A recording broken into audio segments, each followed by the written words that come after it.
Pyramid এই রহস্যময় স্থাপনার দিকে তাকালে মনে হয় যেন হাজার বছর আগের এক বিস্ময় এখনো দাঁড়িয়ে আছে। কিন্তু সত্যি কি আমরা জানি এগুলোর ভেতরে কি আছে, কিভাবে বানানো হয়েছিল, আর কেন এই বিশাল অবকাঠামো এখনো টিকে আছে? আজ আমরা জানবো পিরামিডের সেই অজানা রহস্য যা বিজ্ঞানীরা আজও পুরোপুরি ব্যাখ্যা করতে পারেননি। গিজার মহাপিরামিড তৈরি হয়েছিল প্রায় 4500 বছর আগে।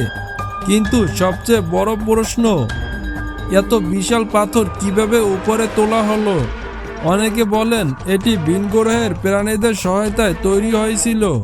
আবার অনেকে মনে করেন সেই সময়ের মিশরীরা এমন এক প্রযুক্তি জানতো যা আজ আমরা জানি না।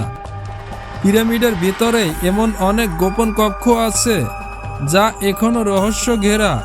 2017 সালে বিজ্ঞানীরা স্ক্যান করে এমন কিছু জায়গা খুঁজে পান যেগুলো এখনো অজানা। এই কক্ষে কি আছে? লুকিয়ে আছে কোনো গুপ্তধন নাকি কোনো গোপন বার্তা? বিজ্ঞানীরা দেখেছেন পিরামিডের গঠন এমনভাবে তৈরি যা বিদ্যুৎ শক্তি ধারণ করতে পারে।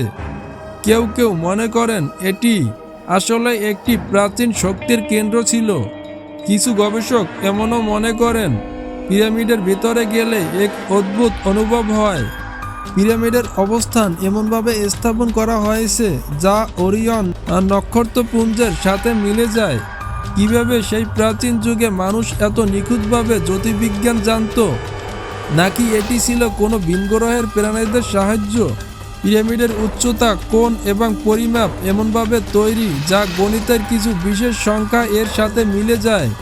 এটা কি নিছক কাকতালীয় নাকি প্রাচীন মিশরীয়দের কোনো গোপন জ্ঞান ছিল?